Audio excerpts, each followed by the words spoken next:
Hi everybody, I'm Chef Kate. Welcome to my kitchen.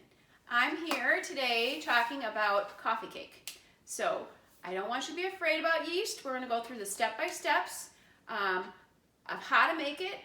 It's a pistachio filled one. Now you can fill it with anything you want. We're going to do pistachio just because it's fun and it's part of the cashew family. Isn't that fun?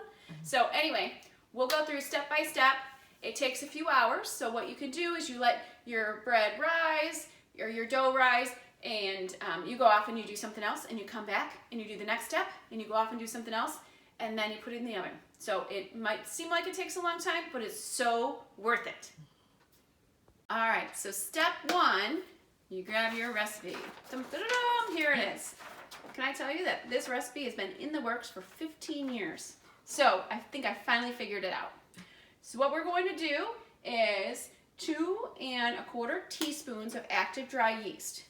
Yeast is so much fun to use, so don't be afraid. I keep it in a jar because I make a lot of bread.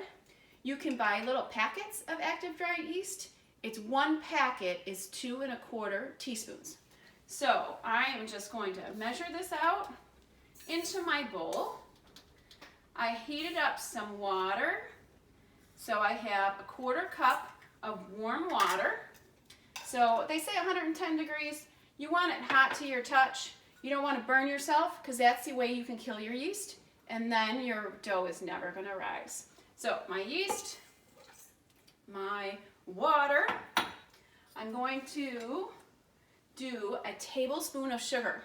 This is going to feed that yeast in there. So I'm waking up the yeast because it's a live culture. Now I'm feeding it. I'm going to give it a quick stir.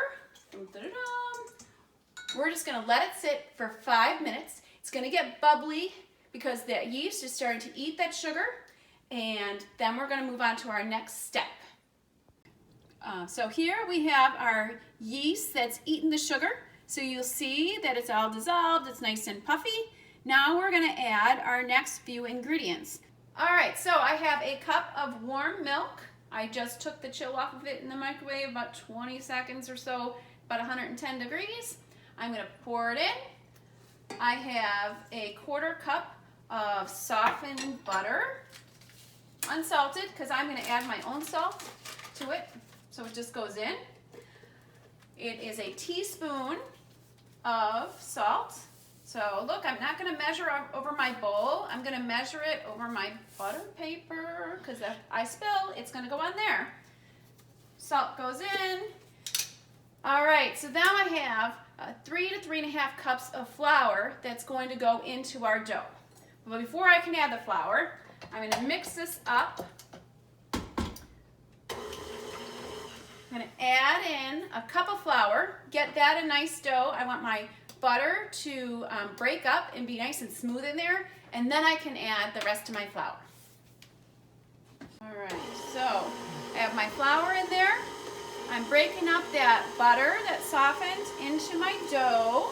It's going to be nice and smooth. We're going to have nice little pockets of dough, which is going to give the nice texture to your dough when it finally bakes up.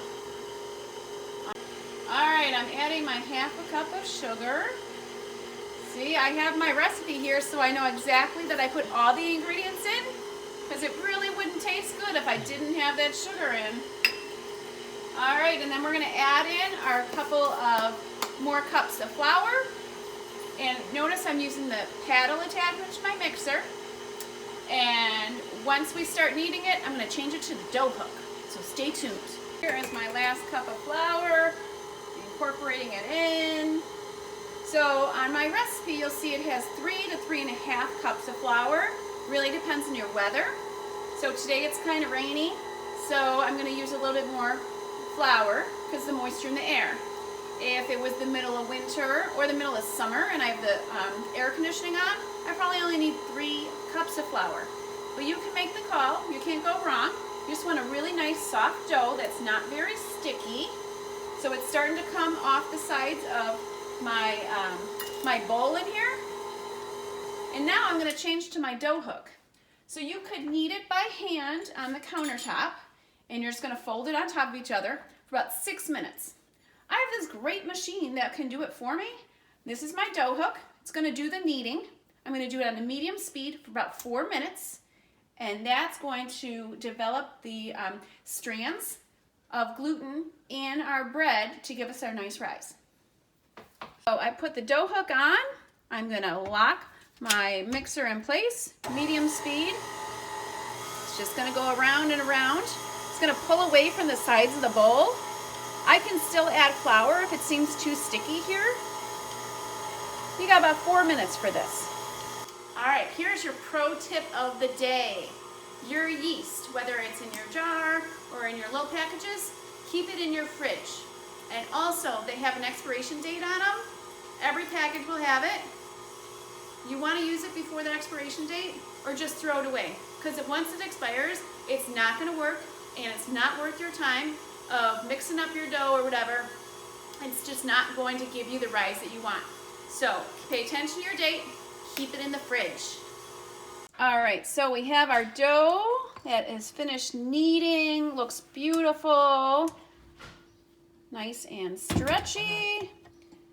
What I'm gonna do is here it is, I'm gonna take it out of our bowl, our mixing bowl, and I'm gonna put it into a glass bowl that I sprayed a little bit of cooking spray on so it won't stick to the bowl. And here's another pro tip.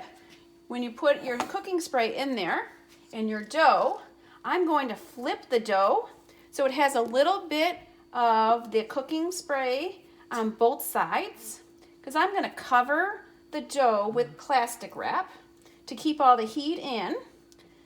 And if I just covered the dough like this, it's going to be all sticky and it's going to stick to it. But if I flip the dough, now it has cooking spray on the top as well, so it's not going to stick to my plastic.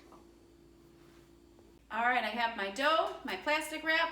I'm going to put this, let it in a warm spot. So in my kitchen right now, I'm going to put it on the back of my stovetop so it's nice and warm there. That's going to help the yeast grow.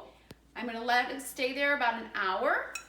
And then I have this beautiful dough that's been there for an hour, and you'll see the difference, how puffy it is, doubled in size.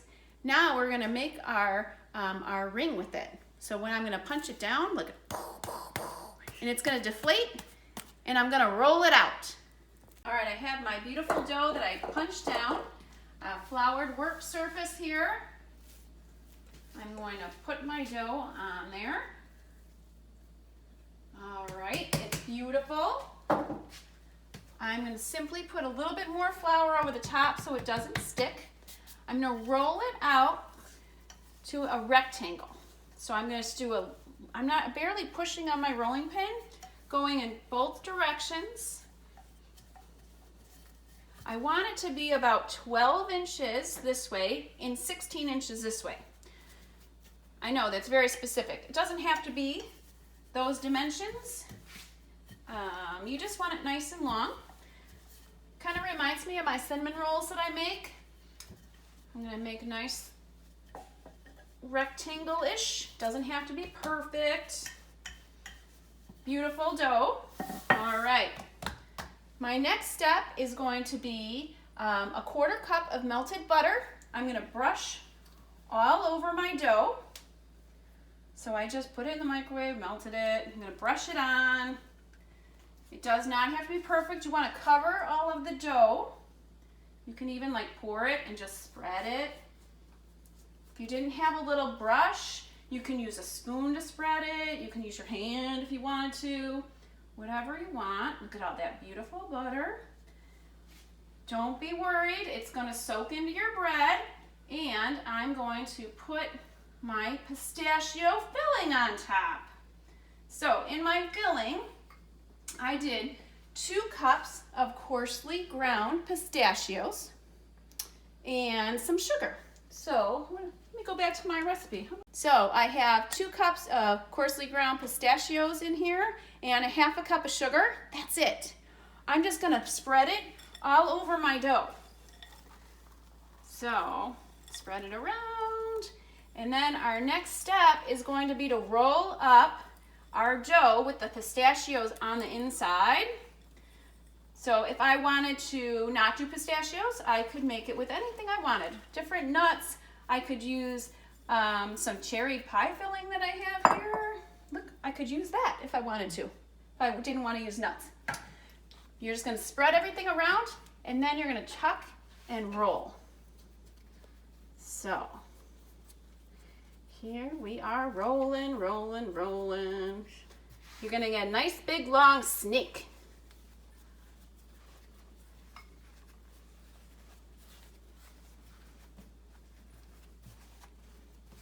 Beautiful. All right, so I have my beautiful snake. I am going to move it to my baking sheet. So I made sure the seam, the end of my snake, is on the bottom. I'm going to put my two ends together and just kind of pinch them. Doesn't have to be perfect because it's going to have another rise and it's going to get bigger. This is the best part of this recipe. I have kitchen scissors that I only use in the kitchen. They go in the dishwasher, they come apart. I love them. So I am going to make little slices through my dough. Not all the way, about 3/4 of the way, so that the center part is still attached. And I'm just going to go around, make these nice little snips. And then, once I go all the way around, I am just going to flip it. I'm going to twist it so that you can see my filling. Ta-da! I'm going to go all the way around, and then it's going to rest another half hour in a warm spot before it goes in the oven. All right, so our next step is to let this sit in a warm spot for about a half hour. It's going to do a second rise with our yeast and get nice and big. You bake it for 25 to 30 minutes in an oven that's at 375 degrees. If you know your oven, about halfway you want to spin it if you don't have convection, so if you know that it has hot spots or anything. And I like to do an egg wash, so it makes it nice and shiny, which is just an egg beaten up, and I brush it on top of my dough. All right, so here we have our baked beautiful ring. So you see how much bigger it got with that second rise of dough. You have your beautiful pattern there. I'm just going to cut into it, and I'll show you all your beautiful nuts and sugar that are in there. So this is nice and savory, a little bit of sweet, but look, isn't that beautiful? So delicious. If you wanted to make it sweeter, you could do a drizzle of just a little bit of milk and some powdered sugar over the top, but it's so beautiful as it is. It doesn't need more sugar. So happy eating.